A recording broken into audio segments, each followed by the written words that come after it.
টাকা জমা দেওয়ার কয়েকদিনের মধ্যেই দেয়া হয়েছে অস্ট্রেলিয়ার ভিসা এবং ফ্লাইটের সময়সূচি। তবে পরে দেখা গেছে ভিসাগুলো জাল। একইভাবে ইউরোপের নানা দেশে লোক পাঠানোর নামে বিপুল টাকা হাতিয়ে নেওয়ায় অভিযুক্ত টিবিআই ট্রাভেলসকে দায়ী করা হয়েছে। এই এজেন্সির 4 জনকে গ্রেফতারের পর এসব তথ্য দিয়েছে র্যাব। অস্ট্রেলিয়ায় উন্নত জীবনের হাতছানি, তাই ভিসা পেতে টিবিআই ট্রাভেলসে 34 লাখ টাকা দেন কুমিল্লার সজিবুর রহমান। তবে দীর্ঘ অপেক্ষার পর জানতে পারেন তিনি প্রতারণার শিকার। তারা আমগরে ফিঙ্গারপ্রিন্ট করায় প্রতি পাসপোর্টে 2 লাখ করে টাকা নেয়।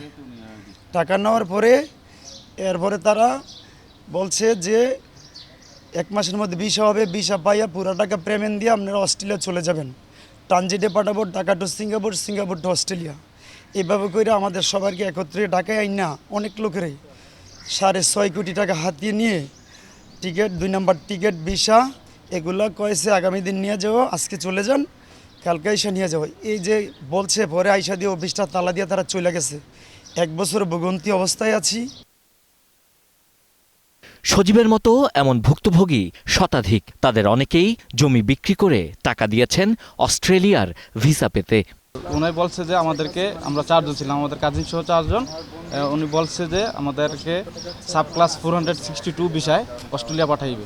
তো আমাদের থেকে ফিঙ্গার নিছে। ফিঙ্গার নেওয়ার পরে তারা আমাদের থেকে 4 জনের 94 লক্ষ টাকা নিছে।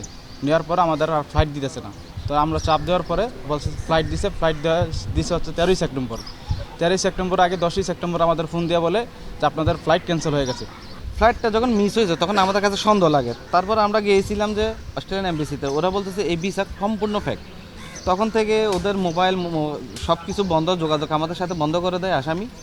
তাদেরকে যোগাযোগের কোনো সুযোগই পাচ্ছি না। এ ঘটনায় অভিযুক্ত 4 জনকে গ্রেপ্তার করেছে র্যাব। পরে এ নিয়ে সংবাদ সম্মেলনে তারা জানায়, চক্রটি অস্ট্রেলিয়ায় চাকরির প্রলোভন দেখিয়ে প্রতারণা করে আসছিল। জনপ্রতি নিয়েছে 20 লাখ টাকা বা তারও বেশি। আমরা অভিযুক্ত 4 জনকে গ্রেফতার করতে সক্ষম হই। এর মধ্যে টিবিআই ট্রাভেলস গ্রুপের চেয়ারম্যান তারেকুল ইসলাম, ম্যানেজার মাইনুদ্দিন এবং তাদের সহযোগী নেওয়াজ এবং আবু হাসান। অস্ট্রেলিয়াতে ফুড প্যাকেজিংয়ের চাকরি অথবা কৃষিকাজের চাকরি, এই ধরনের চাকরিতে মাসে 4 থেকে 5 লক্ষ টাকা বেতন পাবে। সো এইখানে যদি সে 20 লক্ষ টাকা ইনভেস্ট করে, বেসিক্যালি 5 মাসেই তার এই টাকাটা ফেরত আসবে। সো তাদের এই লোভনীয় ফাঁদের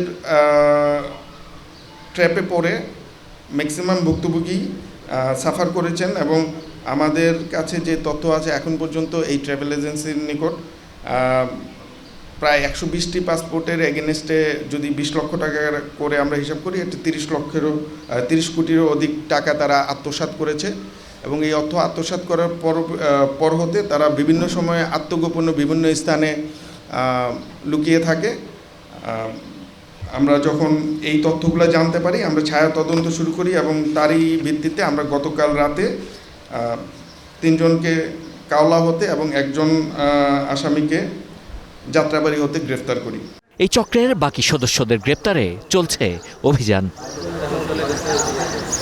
সাব্বির আহমেদ, স্টার নিউজ, ঢাকা।